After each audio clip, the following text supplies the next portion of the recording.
À Dzopé, dans la région de Lamé, les femmes ont célébré ce 8 mars la Journée internationale des droits de la femme. Une célébration marquée par une conférence qui a mis en exergue les réalités des droits des femmes en Côte d'Ivoire. L'initiative est du président du conseil régional de Lamé, Patrick Achi, et soutenue par l'Association des femmes juristes de Côte d'Ivoire. Il est important de s'informer ou de se former pour pouvoir connaître ses droits.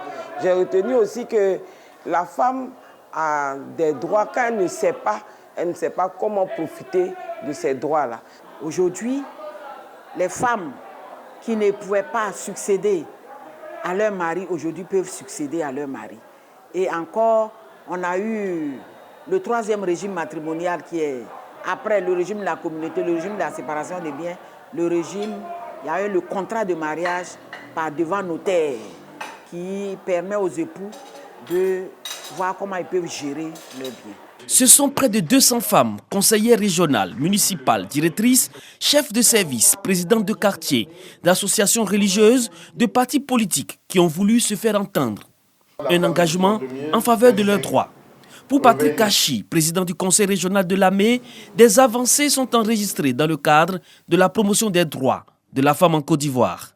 On célébrait chaque année la journée de la femme sans même connaître même le fondement même de la journée. Mais aujourd'hui, nous savons comment cette journée a été décrétée et tout ce qui a été acquis et qu'est-ce qui reste encore à savoir. Pour nous, en milieu rural, ce qui est important, c'est l'alimentation, c'est nourrir.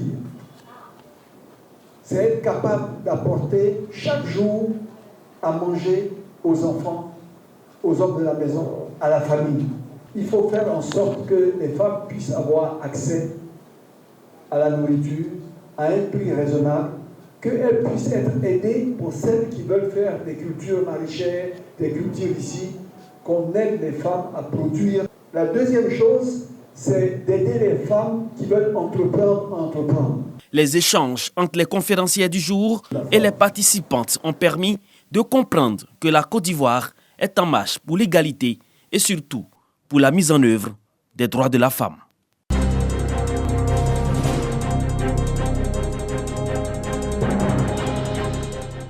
« 60 motos remises à des jeunes conducteurs et propriétaires de motos-taxis de la région du Poro. Ces engins pour faciliter l'insertion socio-professionnelle de ces jeunes qui ont décidé d'embrasser le métier de transporteur. Cette acquisition de motos, soutenue par le ministre Mamadou Sangafoua Coulibaly, est à sa 3e édition. Par ce soutien, le fils de la région du Poro permet à ces transporteurs de travailler en toute sérénité et de se prendre en charge. À travers cette action de don de moto, les jeunes de Korogo vont pouvoir travailler. Ils auront une activité, une occupation. Ils pourront nourrir leur famille. C'est plus de 1500 familles qui bénéficient directement et indirectement. Le représentant du maire de la commune de Korogo et le chef de canton félicite Mamadou Sangafoua Coulibaly pour l'accompagnement qu'il ne cesse d'apporter à ses jeunes frères. Le ministre des Mines, du Pétrole et de l'Énergie encourage ces jeunes qui ont décidé de rester sur place pour se réaliser. Les jeunes de votre âge vont à l'aventure.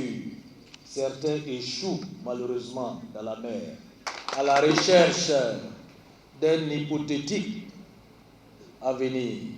Vous avez décidé de rester sur place et de construire votre avenir ici, sur place, à côté de vos parents.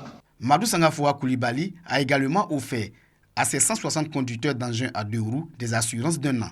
En 3 éditions, le ministre a permis à 410 jeunes d'avoir un emploi stable.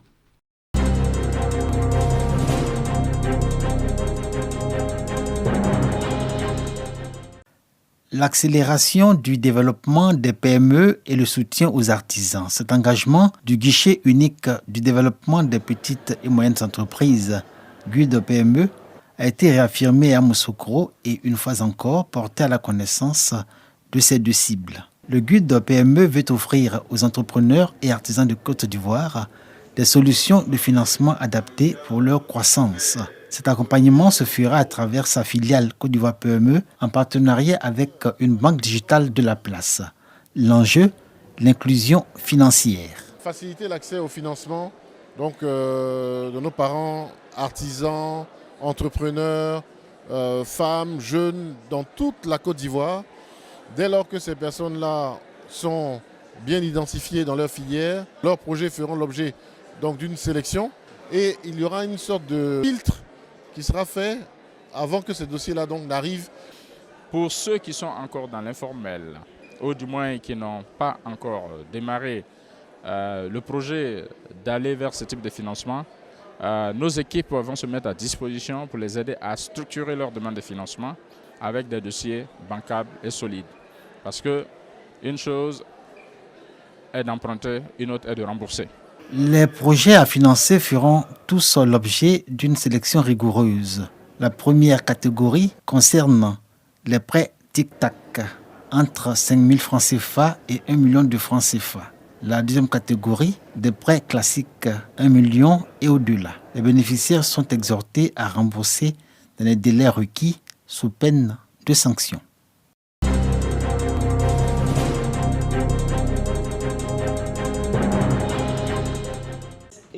De la bonne humeur et de la convivialité à l'ouverture des travaux de la première session ordinaire de l'année 2025 du Conseil régional du GO, présidé par le secrétaire général de la préfecture Bernard Assamoah. Le président de l'institution, Joachim Guégué-Bagnon, et les conseillers régionaux ont fait le point des investissements en termes de projets exécutés et livrés et projets en cours d'achèvement.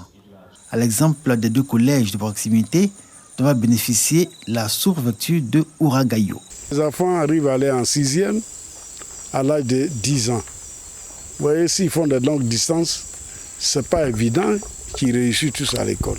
D'abord, le problème des tuteurs se pose. Il y a plusieurs problèmes. Nous disons aux chefs de ces villages qu'ils fassent en sorte que ce collège soit vraiment utilisé comme il faut. En marge de la session, une visite de terrain. Guégué Bagnon, accompagné d'une vingtaine de ses conseillers, s'est rendu successivement à Brodoumé et à Kwapékou, 2 villages de la sous-préfecture de Ouragayo.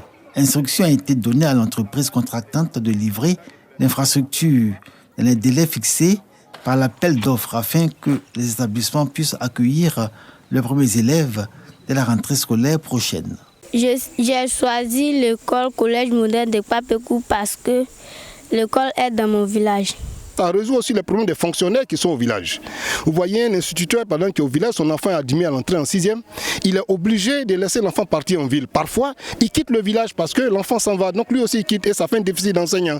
Les 2 collèges de proximité dont bénéficie la sous-préfecture de Ouragayo illustrent la volonté du Conseil régional du GO de porter l'une de ses attentions sur l'éducation. De 2014 à ce jour, cette localité a bénéficié pour plus d'1 milliard de francs CFA de projets. Elle occupe le 4e rang en termes d'investissement sur l'ensemble des sous-préfectures que compte le département de Gagnoa.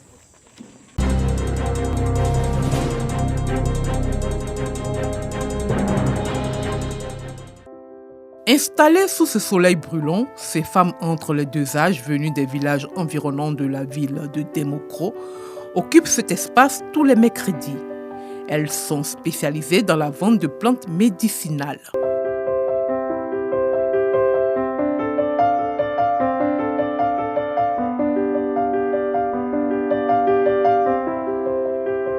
Je soigne les femmes et puis par lui, je fais pour les enfants, pour grossir l'enfant, là, je fais aussi. Les gens commandent.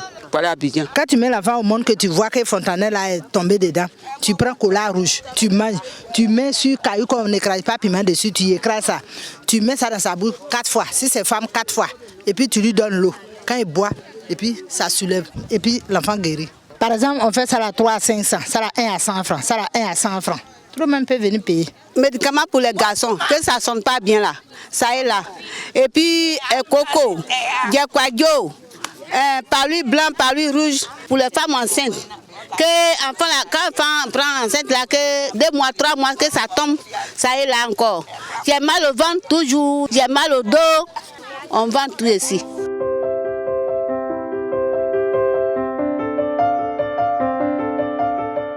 L'efficacité de ces plantes et leur coût abordable attire bon nombre de personnes en quête de guérison. J'ai l'habitude de venir au marché. Les médicaments, en tout cas, les médicaments sont très efficaces. Puis c'est pas coûteux. Puis ça arrive à nous soulager, ça arrive à nous guérir. qu'on voit nos mamans, qu'on dit « Ah, aujourd'hui, j'ai pas bien dormi, j'ai tellement mal à la tête. » Et puis, elles donnent des médicaments adéquats pour ça. Et puis, bon, quand on utilise aussi, ça va. Je suis venu prendre ces médicaments par rapport à mon petit frère qui vit au Ghana, qui m'a sollicité pour venir prendre ces médicaments-là pour lui. Parce que là-bas, il dit qu'il n'en trouve pas. Déjà, il en a déjà acheté, il a trouvé ça très bon. Donc, les médicaments qu'il avait pris sont finis. Donc, il m'a mandaté de venir en chercher pour lui. J'avais un problème d'ulcère. J'ai utilisé les kaolins, vraiment, ça m'a soulagé. À côté de ses clients, existent aussi des grossistes. Je suis une revendeuse. Je suis venue pour prendre les médicaments et puis repartir avec ça. Je prépare aussi et mets dans les bidons et fais à 1000 francs, 1000 francs. Cet espace est un véritable marché qui sauve des vies.